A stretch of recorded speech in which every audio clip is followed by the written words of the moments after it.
Would you like to accelerate your career and reach your full potential in just minutes a day? Welcome to the LEADx Show with New York Times best-selling author and Inc. 500 entrepreneur, Kevin Kruse. How can you lead your startup literally from your parents' basement into a 300-employee powerhouse? Kevin Kruse here. Welcome to the LEADx Show, my friends. We are helping you to get 1% better every single day. And don't forget, you can watch a new free training video every day at leadx.org.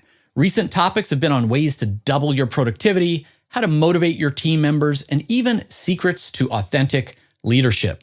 Today on the show, I talked to a great entrepreneur, very humble, who built his company patiently into a global success with customers now in over 100 countries.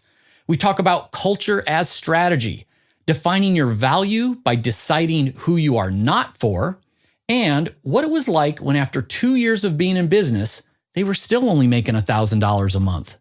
Our challenge of the day, based on his advice to new managers, pick one thing you're doing yourself at work that you can assign to someone on your team and assign it. Maybe they're going to make a mistake, maybe they're going to need some training, but when you do stuff yourself, you're robbing them of opportunities for growth, for learning, for challenge, and for visibility. Pick something that you're doing yourself and give it to another. Our quote of the day is from Steve Jobs. Your time is limited, so don't waste it living someone else's life. And now let me introduce our guest. He's the co-founder and CEO of FreshBooks, the world's #1 cloud accounting software for self-employed professionals. Built in 2003, after he accidentally saved over an invoice, he spent 3.5 years growing FreshBooks from his parents' basement. Since then, over 10 million people have used FreshBooks. They've just completed a $57 million venture raise. Our guest is the CEO, Mike McDerment. Mike, welcome to the LEADx Show. Thanks for having me, Kevin. We have a tradition on our program where all of our guests get asked the same first question because I like failures. I think they can be stepping stones to bigger things. I think there's a lot of lessons in them.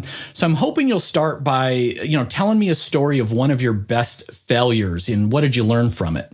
I guess there's a range of failures, and different sizes and shapes. And there's the business failures and the personal failures. So I got failures of all kind of sizes, shapes, varieties, personal, business. I will say this, and it may sound trite, but I don't really understand that word. It's all learning, right? So people would say failure, and I would just say learning. Like there's really no difference between the two, other than your mindset and your orientation. And so commonly, when I talk about this thing, I will say one of the biggest mistakes we made was in naming our company. And so we're called FreshBooks today. But when we got started, we actually had a very different brand name. It was Second Sight, which if you were to try and find in the history of brand names like the worst possible combination of things, you might come up with that name legitimately. I mean, it's 2 words. They both have multiple ways to spell them or represent them. It's pretty forgettable, pretty meaningless. We didn't get the right domain names. I could go on, but one of the big mistakes we made was actually naming the company, poorly. And we had an advisor who one day just kind of asked us the question, like, "What do you think about your company name? You think that's good?" And the initial reaction on that phone call, I remember, was like, "Oh, it's great." And then we actually called him up the next day and was like, "Oh my God, you're right. This is terrible. We are so far off the plan." And so the question is, why is it one of your greatest failures? I think it's because, and I think this was the beginning of a trend in sort of building this business, but because of how we channeled that, I then went on to really get an education in how you name companies and what makes a good brand name, and get kind of sort of scientific about it. Like if we'd had a mediocre name, it would have been less likely that I would have sort of gone on the journey. So there's an upside to doing things terribly. You really if it's important to you, you're gonna reevaluate everything and not hang on to anything, and you're gonna recognize there's actually a problem. Sometimes being in the middle is it's the longest. It takes the longest to figure out something's wrong. So anyway, so went on this journey and really started to deconstruct, well, what makes a good brand name? And there are two paths. You can take something that has no meaning and, is a word that's kind of empty and build meaning in, and things like Twitter are like that. Or you can sort of cobble together a couple words that, sort of demonstrate, your category, your benefit and your difference, and a variety of other things. And so, for me, it was a big mistake, and we had to change things up. The good news is we channeled it into something very fruitful, and our name's actually been something that's helped us in many ways along the way since. So that's a good story from my point of view. Yeah, and I'm curious. I mean, FreshBooks is a great name. Did you guys work with a naming agency, or did you guys come up with it yourself? No. So the backstory is, for those who aren't aware, we actually spent about 3.5 years in my parents' business after sort of launching the site, trying to turn it into a business. And it was in those years, and those are very scrappy years. And so what we got asked that question, like, hey, what do you think of it? And, eventually became very clear it was a poor name. And that's when I went on the journey of trying to figure it out. And so I, called another advisor who had a background in marketing. And, there were a couple blog posts at the time out there that, were helpful, and sort of distilled things down to like, hey, this is literally category, benefit, difference are some of the things that matter. Ease of use of remembering.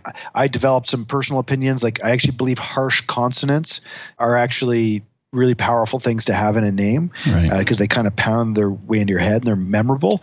And so, sort of went on this journey, and we spent an hour a day for like 2.5, 3 weeks brainstorming words that captured our category, that captured our benefit, that captured our difference. And from it was like 1 till 2 p.m. every day for like 2 weeks. We were like dictionary, thesaurus, like word cross puzzle in a room trying to come up with that stuff, and had lists and lists and lists. And the most hilarious thing about it is, so we got the word books out of that. We had a lot of stuff around billing, because that's the core focus of what we were doing. So, but interesting, the word fresh never came up in all that brainstorming. And this is the way like sort of breakthroughs work. Like, a piece of like direct mail came through the mailbox in my parents' home one day, and the word fresh was just sitting there, and we'd just been doing this. And once you start working on a same problem for an hour a day for a couple of weeks, like everything you see starts to go through that lens. And it was like, oh my God, fresh books. Like, that's actually really great. It's not a harsh consonant, but otherwise it's totally memorable. It's easy. It's friendly. Like, there's just so many good aspects to it. So probably longer than you expected on that one, but that's the real story. No, no. Well, it's a great piece of your origin story, because you were literally, started the company in your parents' basement, and it's almost like how do you name your rock band or something? People come up with all these crazy words, mashing them together, but that's often what entrepreneurs, startups need to do now to get a domain and hopefully something that reflects your business. So I think that's going to be very helpful to people. And in the spirit of, giving advice, you've now, again, gone from your parents' basement, built this big business. And I'm curious about your management advice, specifically for new managers, someone that's going from individual contributor and you've just promoted them now, they're a first-time manager. What would you tell them? Well, first of all, I'd say you're about to start on a wonderful and fulfilling journey that never ends. People management, which, sort of pretty rapidly, if you're doing it right, evolves into people leadership, is it's a very rich sort of things to learn about. And so, but I think it's funny, if I had one thing to think about, I would have people as a contributor. It's like what you do and get done, like how much productivity and capacity and efficacy and efficiency, like you as an individual. So like, how much can I crank out in a day? That is the model. And that's what makes you successful as a contributor. And there are a bunch of ways you can kind of improve on that vector. As a manager, it's a completely different objective. It's, how do I help this individual realize their potential and do that in a way that aligns with our business outcomes? And it is a very different sleight of hand that you really need to be thinking about and exercising different mental muscles. And it kind of gets to like coaching pretty quickly. But I will say, like, lots of great contributors, the transition to becoming a coach versus, well, you should just do this, because maybe you know a lot about the domain or what have you, is very much a challenging transition that can take time. And, frankly, it's not easy managing people because the first person you manage, like, you don't have a lot of data yet. Right. And you haven't had a chance to run experiments and stub your toe and fail, like try to deliver an important message and have it go horribly wrong and be demotivating to that person. And you will make all those mistakes at some point in your career if you manage people. And so anyways, don't expect to be perfect, I guess, might be another one. Yeah. At any time when it comes to leadership, like I said, it's a journey that never ends. And you talked about starting in your parents' basement, and you were there for, I think you said 3 years. Is that what I heard? That's right. We moved in about a year after sort of starting the business, and we're there for about 3.5 years, actually. So I think, especially this day and age, I think there's a lot of wannabe entrepreneurs who think it's all about, inventing the next Instagram or WhatsApp, and you sell for $1 billion a year from now. And that's not how most companies work. So tell me about those early days. I mean, I think everybody's views FreshBooks as like an overnight success, like really a great startup success. And yet it took you a while to get some traction. Yeah, like overnight success, 10 years in the making, right? So that's how I think about it. And I'm not going to lie to you. If you scratch behind most of the successes that happened, very quickly, they usually had a chapter of their lives where they learned a lot before that. Like, it's usually you're seeing the byproduct of some other experience that leads to this other outcome, and people will generally skate over that and forget about it, which is, I think, dangerous because you can take the wrong lessons from someone else's success pretty easily.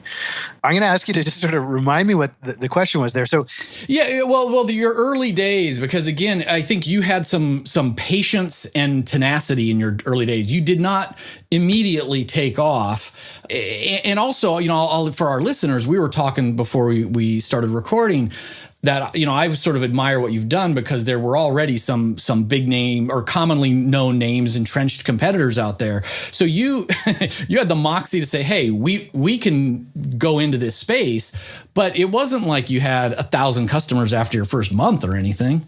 No, we had 10 customers after 2 years, paying us $9.95 a month each. We were making $100, so $100 a month. Are you exaggerating that, or are you being literal? I'm dead serious. And now we weren't working on it like full time. It was kind of a side thing, but right. I mean, 2 years in, we were making $100 a month. The word I think probably best describes those times as, sort of perseverance, right?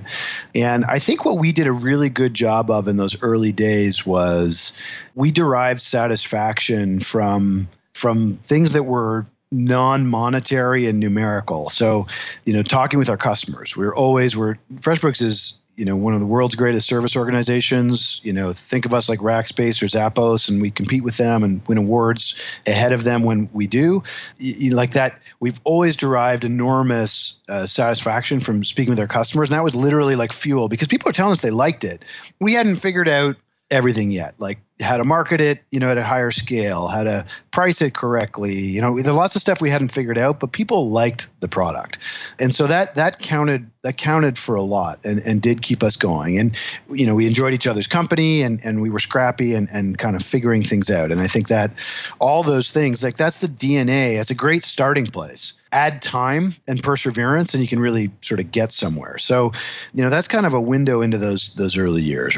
And now, we come to today. You've got customers in over 100 countries. You, I think, recently raised over $50 million venture round, right? I mean, it's incredible. I mean, do you ever, when you started, did you see yourself growing it to be as large as it is now? It's very funny. So the short answer is no. And I think when you think back to those entrenched competitors and what have you, there's my favorite definition of entrepreneur is folks who are too naive to see the obstacles. Yeah, I think that's the best definition. And so they just carry on, or sometimes they're presented with them and they just ignore them. And so, that's where we started out by. And so we didn't have this vision of being like, we're going to be a $10 billion company or what have you. And what I would say is over the years, our ambitions and our conviction that we get there have just increased. And it's taken, frankly, in the early years, it took me working with one individual, this advisor who asked me the question about the brand name. Actually, he used to consistently ask me this question, like, "Hey, Mike, how big do you think this thing can be?" And turns out he was a co-founder of a $6 billion company. And my answer to him was the same for years and years. It was like, I don't know. Oh, wow. I really don't know. And he was like, just keep going. Right. I believe it could be big. I believe you're nowhere yet. Just keep going. And it actually, like, having someone like that around me was, I think, like, just frankly instrumental in our success, because it gave me it was some conviction. Like, I can't see it. I don't know. Instinctually, I like what we're doing. The trend is way up, right? The numbers might be small, but this person who's been very successful thinks it can be huge. Like, I'm just going to keep going. And now we have a very different orientation towards how big it can be, and that's great, and more conviction around it and how that all works. But I think there's a lesson in there of, like, surrounding yourself with people who've kind of operated at a completely different scale. If you're just starting out, it can be very, very helpful. Yeah, and I think what's critical there, it's first of all having outside advisors, friends, partners, whatever, not to do it alone. But it's not just because of what they know, but sometimes they can believe in you even more than you believe in yourself, or they can see some strengths that you don't see in your own organization. Just that perspective. Absolutely. Another place, like, we were always sort of values oriented as a business, and this was an individual who'd been very values oriented in the building of their business. And so conviction around that, like, I had that, but, like, that was part of what drew me to this individual, and they kind of appeared on the scene for me in a roundabout kind of way. So, all of which is to say, I agree, and it's true. And I think it's not easy to find those people, and it was accident and happenstance in my case, but I certainly, hung on by the coattails once that door opened. I've read in your articles and seen you present in some videos, you say culture is strategy. So what's the culture like at FreshBooks, and how did you build it, or how are you maintaining it? Yeah, so putting a name on what is culture is never easy. Okay, so I'm going to give you my answer, and then I'll explain why I like it. And I didn't coin this phrase, but we had somebody in our early formative years who worked with us for about 5-6 years, and then it was time for him to go do his next thing. But we really wouldn't be here without him. He was great, and he said, the culture is like summer camp for adults.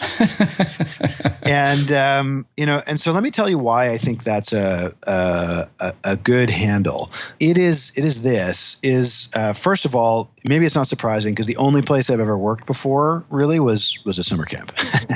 And my last 2 years there, I ended up taking people on 36-day and 42-day canoe trips, respectively, right? So what I was doing was taking people on these long trips and leading them through that. So that informed a lot of how we sort of built this business. And what I saw and experienced myself personally, but also within the campers I took out on these trips, was by the end of the summer, I believe what I saw consistently is people were at their own, like, they're physically fit.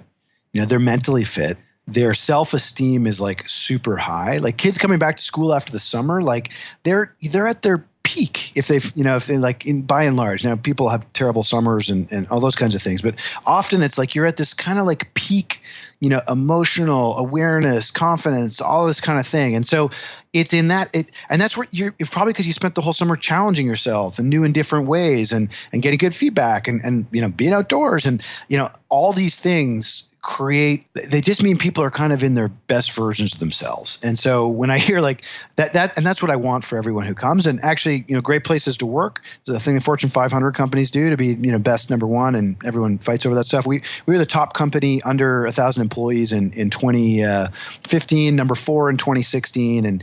And so I think some of that stuff bears out in we participate in that thing and compete against folks in our category and are proud of the results. And I think culture, strategies, and other things are responsible for some of that. And about how many employees do you have now? About 300 now. With the culture, are you screening for cultural fit when you're hiring new employees, or is there like an indoctrination as part of the onboarding, or both? Well, the way I think about it is, first of all, we're not looking for homogeny, right? You want people who are different and think different.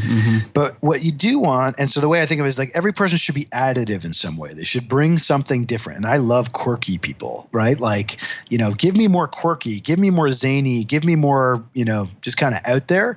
So long as, we have this shared value set underneath however we present above. So we could have different political views. We can have all these differences, but underneath it, like there's a shared value set that, and people, like, you can't train that in, right? And that's the thing where if you accidentally hire somebody who doesn't share that value set, you got to help them leave because, hey, like, listen, you're wonderful, but when push comes to shove, you're probably going to behave in a way that, doesn't work here. And, that's okay. Right? Because there's lots of places where you're going to be wonderful, but this isn't one of them. Yeah, perfect. So wrapping it up, share for us, I know you're a larger company now and your product has grown, but who is your ideal customer? Like who is FreshBooks perfect for? Strategically, the company is founded around, I'm going to give you a bit of a longer answer to this, but so we're built on an insight, which is the world is not built for self-employed professionals and their teams. Okay. And what I mean by that is there's whole categories of products, like consumers and like enterprise large companies have been served really well, but self-employed folks have not. And, the fact that our product exists is demonstrative of that. There was only one choice. We wanted something that was easier to use, that was better suited to our needs. And so we built something for that. And actually that was kind of the invoicing and accounting software that's made us popular, and time tracking, expense management. We have a simple app that does those things for service-based business owners. We then went into payments because collecting credit cards, if you were a service-based business owner, was incredibly, incredibly hard. So those are two categories we've gone into. But there's other ones that are still very broken. And I'm not saying we're going to tackle these, but go and try and get a mortgage if you're self-employed and you don't have an employer backstopping you. So the world is broken for those folks. We're on a mission to reshape the world to suit the needs of self-employed professionals and their teams. Our thesis and our strategic choice on that mission, in the sands of time, this may prove to be an awful choice, but so far so good, and we believe it's still a good one, is that we believe that if you serve everyone, you serve no one. And so what we said is, hey, we're not going to try and serve every kind of small business owner because, frankly, we believe that they're different and they have different needs. And so we don't do retail. We don't do restaurants. We don't do manufacturing. What we do and exclusively do is service-based business owners. So if you get paid for your time and expertise, we are built for you. By virtue of saying no to those other companies, we can make our products simpler and better suited to you. And we believe that in time, that makes all the difference. So I like to say if you invoice, you need FreshBooks. That's our difference maker. That's kind of like the finest point of it all. And, that strategic choice is the difference between something that feels right for you and doesn't, and something that saves you, time or doesn't. And if you happen to be someone who works for yourself or has a small agency or even a good size agency and track time and get paid for time and expertise, then FreshBooks is the product for you. Perfect. And where can our listeners find out more about you and FreshBooks? Check us out at freshbooks.com. You can even start a free trial there if that's interesting to you. What a great name and URL. Easy to remember, short, unique, right? Long gone those days when you didn't like that company name. True. Mike, thanks for coming on to the LEADx Show. Thanks for having me, Kevin. Friends, before we go, remember, at LEADx, we're on a mission to give free leadership training and professional development to everyone, anywhere, at any time. Visit leadx.org to check out our free course of the day and our weekly live webinars. And if you're the kind of person who always says thank you, please take 1 minute to go leave a quick rating for the LEADx Show on iTunes, because we're at 246 reviews and I need to get to 300. We get about 2 ratings a week right now, which is less than 1 per show.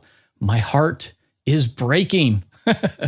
But big thanks to the new reviews that did come in last month from people like M. Shahi, Annette Sky, ZinTim69, Mike 071966, Stacy H331, Kaplan in Carolina, of course, Princess Rose Love, Megahe01, and Living with Intention. Thanks, guys, for taking that 1 minute, going on to iTunes, clicking some stars, and that subscribe button.